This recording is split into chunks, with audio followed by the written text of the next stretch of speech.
If you have digestive issue and wondering what will be the best way to heal from that, then today's episode you are going to learn about your individual paths to healing your digestions.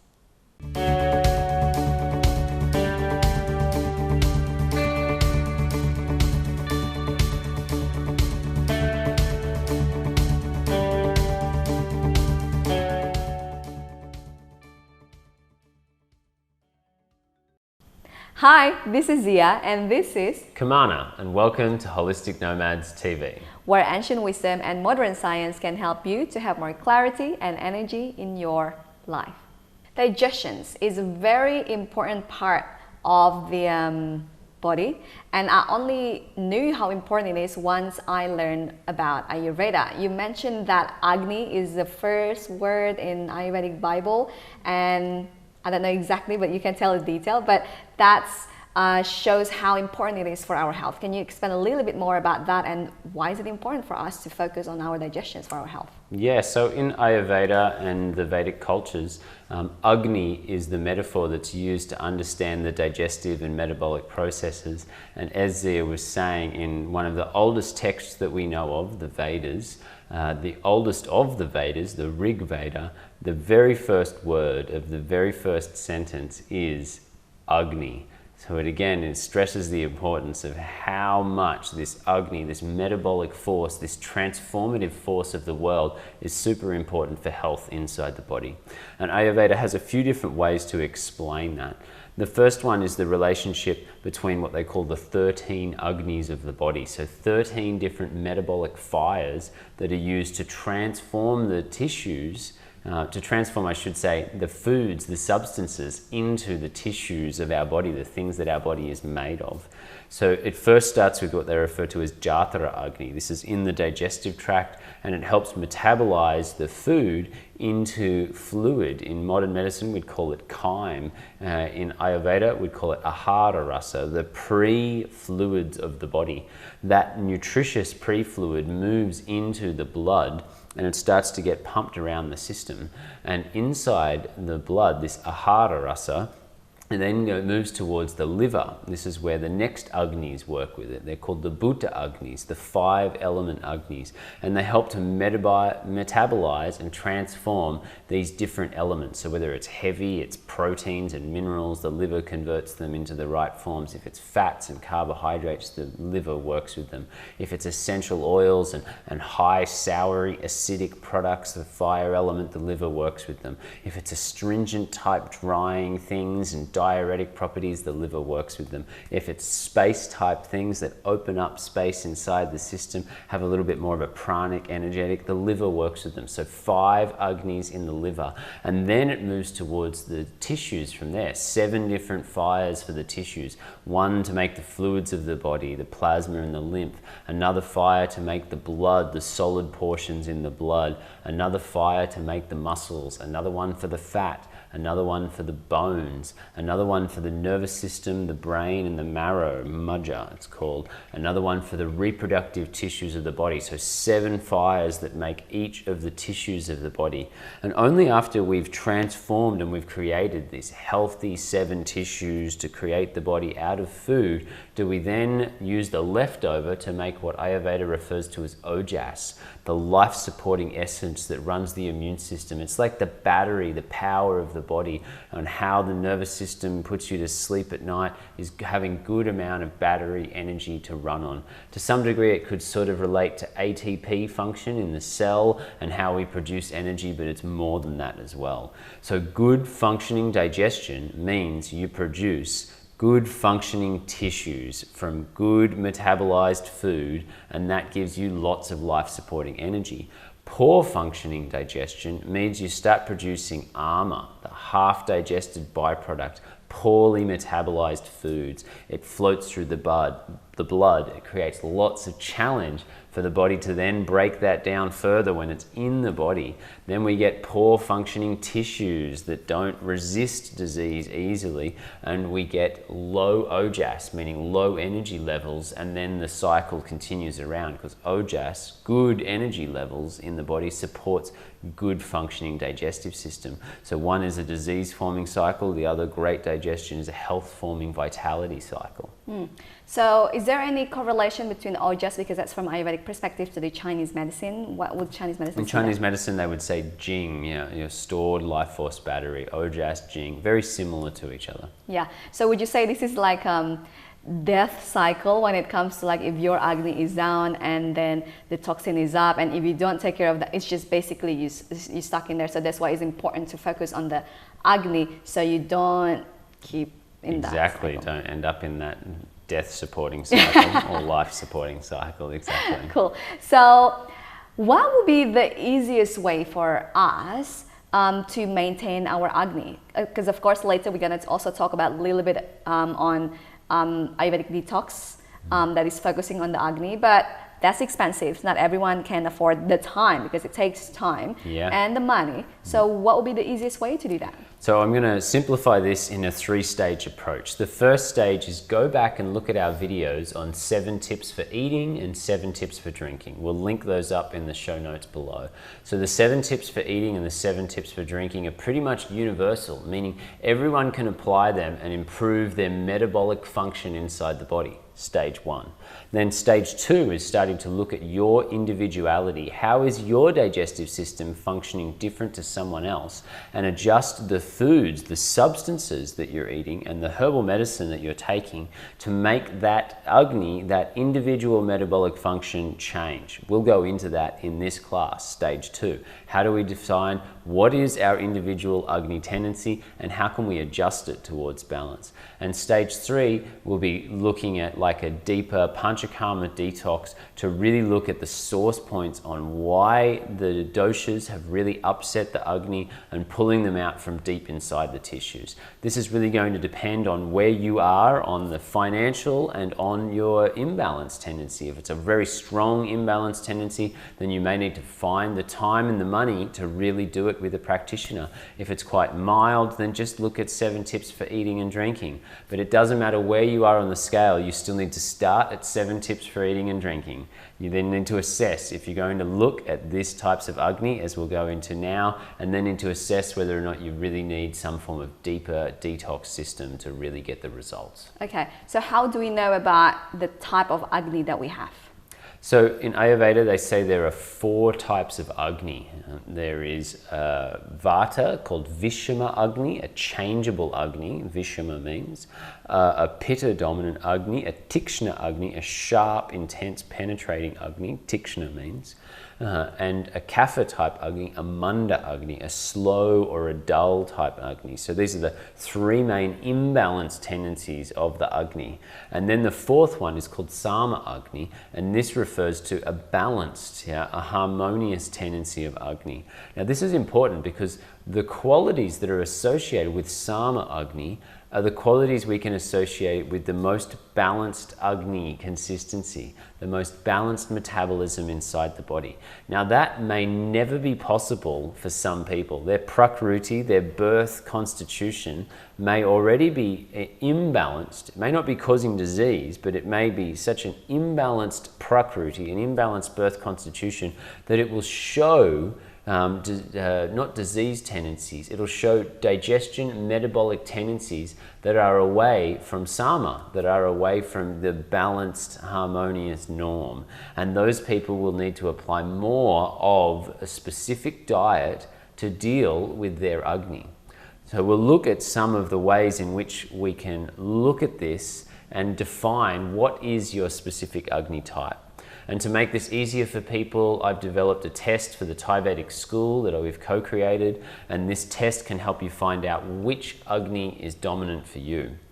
The test is really looking at Vikriti, what is your present imbalance, but because metabolism could also be created by Prakruti, we've got to define the difference between those 2. So the way to define the difference between a birth constitution and the Vikriti, in this test, I've made it based on a score point. So a 0 means that those qualities, whatever the example is, do not apply to you at all. So here's an example. We're in the Vata column, and the quality for appetite, your appetite, you want to eat food, is irregular. So if it's like, oh no, it's always regular. It's not really irregular at all. For me, my appetite is not irregular. I would pretty much give myself a 0. In the last week, my appetite is consistent and on. I then look at the Pitta column, and it goes strong, unbearable at times. I go, yeah, it's quite strong, but the maximum score we can give in this test is a 3. And the 3 means that it is impossibly imbalancing other areas of life. And yeah, if I get hungry, it will start to imbalance other areas of life. My appetite gets so strong that I could then be like, oh my God, I need to eat now. I can't even speak to someone. I have so much pitta in the digestive system that my metabolism needs to eat at specific times. So I'm going to put a 3 there. Now that could be prakruti. That could be my own metabolic tendency towards needing to eat really regularly through my own birth constitution. Compared to if I looked at the section that's related to the stool, and I'm looking at elimination, and one of the things for pitta there is that there may be blood in the stool or diarrhea. I go, oh okay, diarrhea, that's going to be a Vikriti type tendency. That's going to be more than just a, oh yeah, it's my birth constitutional tendency. It's unlikely that someone has had diarrhea type tendencies all of their life. And that's what we're looking at, the difference between prakruti, birth constitution, means it's generally been there all of your life. And Vikriti, present imbalance in the digestive system, it's something that you're dealing with right now. If we then compared that to the Sama here, so regular appetite, hungry within 3 to 5 hours after the meal. So I'm actually still a regular appetite. I'm hungry within 3 to 5 hours after the meal. So therefore, I would still go with some points towards Sama. I normally don't get hungry in less than 3 hours. If you're getting hungry in less than 3 hours, you can't give any points to the balanced Agni score there. But if you're still hungry in that 3 to 5 hour window, that's right for me, then I could give points to that side. The thing with Sama is you can't give more than 2 points. It's the maximum amount you can give to that column to a balanced Agni is 2 points. And this enables you to go down and by the end go, oh, how much balanced Agni score do I have? If you've scored consistently 2 points, 2 points, 2 points, 2 points down the whole balanced Agni column, you could still have a lot of prakruti, birth constitutional metabolic tendencies that are happening in the other side of the column. And you'll see at the end, you'll go, oh, my Sama score is equal to or above my dosha score that's there for Vata, Pitta or Kapha, then that means you are predominantly a balanced Agni. And your imbalance is probably more from prakruti, from birth constitution. You may only need to adjust it a little bit with diet, and you might not need herbs that much. However, if your Vata, Pitta or Kapha score is higher than your Sama, your balanced Agni score, then you're more likely to show that you have a Vikriti, a present imbalance that's affecting your metabolism, it's affecting your tissues, and you may need to approach that through more than just diet and lifestyle medicine. You may also need to bring in some of the herbal medicine that's in the section below. Now, I really want to highlight that this score is a loose generalization. It's good to start on and get you going in the right direction, yet a practitioner could work directly with you and get more specific on this. From this loose generalization, we can then start to look at the herbs on the bottom. So it's got herbs to enkindle Agni, it's got formulas to work with there, and it's also got herbs for detoxifying and cleansing. This means to pull the ex-doshas out of the body, the excess doshas. Now, when we're dealing with herbal medicine, we really need to know what we're doing. We really need to know, is there interactions with other things inside the body? So if you want to adjust some of the diet things, look at the diet for Vata, Pitta and Kapha. You may be able to do that fairly safely at home. If any negative signs and symptoms come up though, straight away consult a health practitioner and start to work with them. However, when it comes to the herbal medicine, we're dealing with more potent substances. So I don't necessarily recommend that you just start looking at the herbs that are on this list and start practicing with them yourself. I really highly recommend you to work with a practitioner, work with someone who's experienced, that understands what those herbs are and what the doses might be. And the doses that I generally recommend are to create a little bit of a formula of the herbs below. And the way to make it the safest is to actually combine some of the herbs from the Sama Agni. So some great herbs for a balanced Agni is cumin seed, coriander seed, and fennel seed. These are very gentle, can be used by so many people without creating any aggravation. So you mix some freshly powdered cumin, coriander, and fennel seed. Maybe you get 10 teaspoons of that mix, cumin, coriander, and fennel. And then you choose 1 or 2 herbs that are from the Vata, Pitta, or Kapha column that is most important for you. So let's say for me, Pitta is dominant. So then I could look at the Pitta column and I could go, oh, coriander seed, it's there again. So now I've got 10 teaspoons of the mix of cumin, coriander, fennel, and I'm going to add in another 2 teaspoons of coriander seed. I go, oh, there's some guduchi there. I'm going to add in 1 teaspoon of guduchi. Oh, what else is there? Oh, there's some cloves. I'm going to add in 1 teaspoon of cloves. And now I've got a mix that's generally balanced for everyone, slightly leaning towards the dosha that's dominant for me. The general way in which you would take that is about 1/4 to 1/2 teaspoon at each meal. Now, that's very general. I'm doing this for educational purposes here. Again, this should be individualized for you, yet it gives you a good idea on starting to look at balancing your own individual Agni type, seeing that everyone is different. We all metabolize in different ways. And when we can use food and herbal medicine to start to shift that Agni back to a more balanced state, it really functions so much better.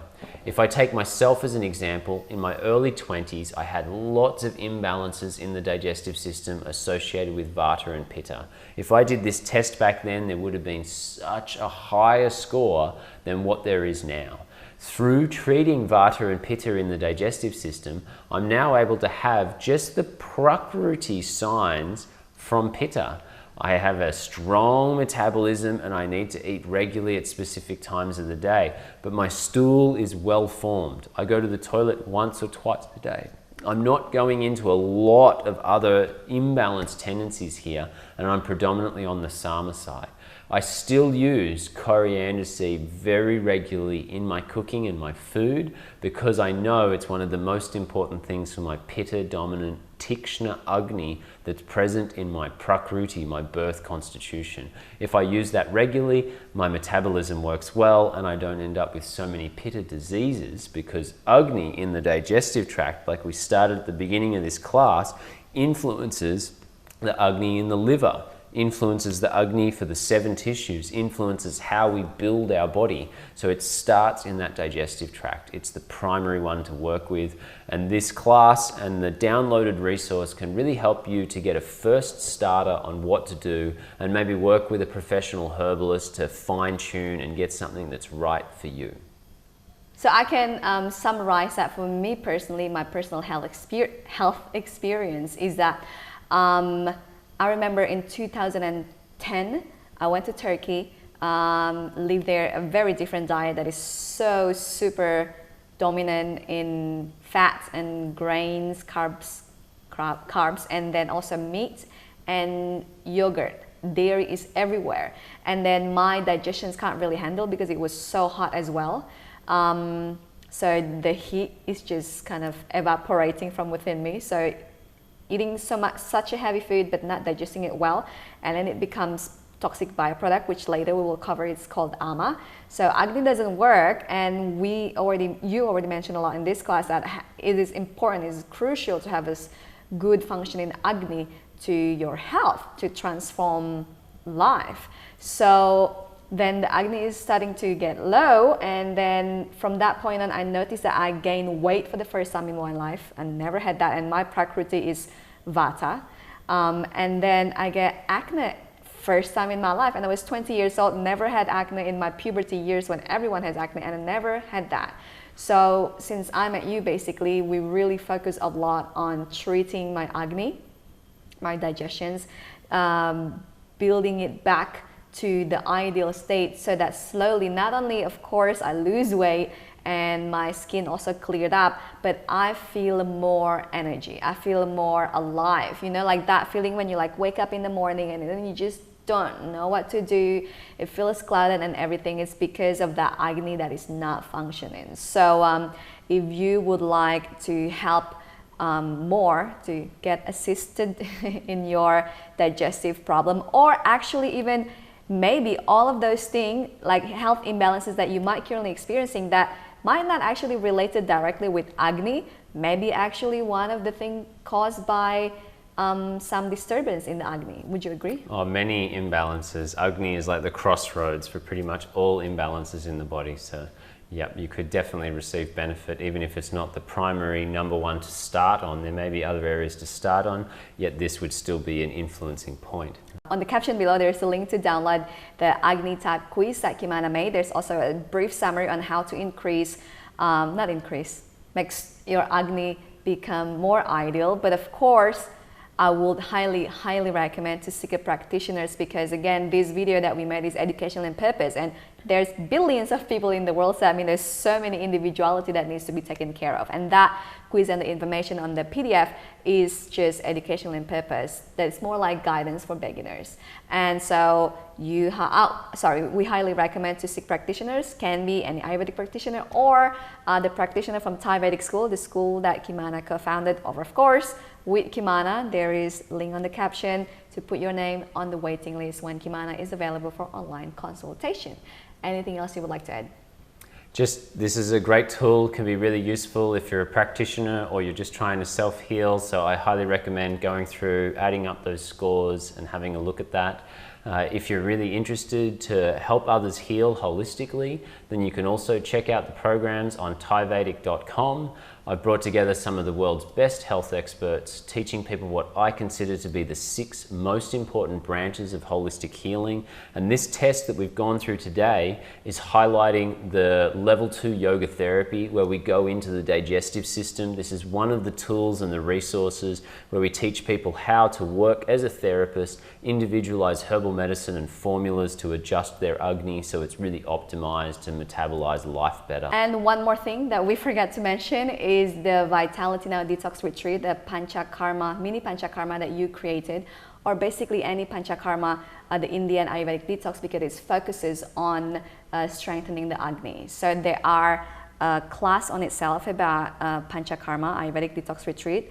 We will put the link on the caption below, and I will highly recommend, if you have the time, if you have the money, because it's not a cheap one, to go there, because you will be taken care of, like from the beginning to the end, about your well-being, about your imbalance, and especially how you can have an ideal functioning digestive system.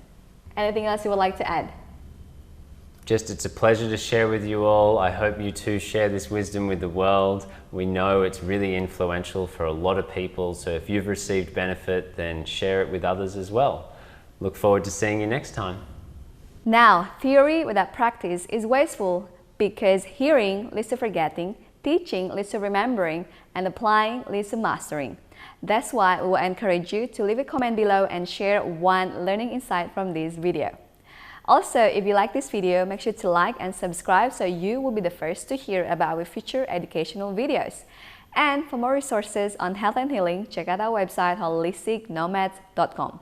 There you will find articles, quizzes on Ayurveda, loads of free download, and of course our future events and courses.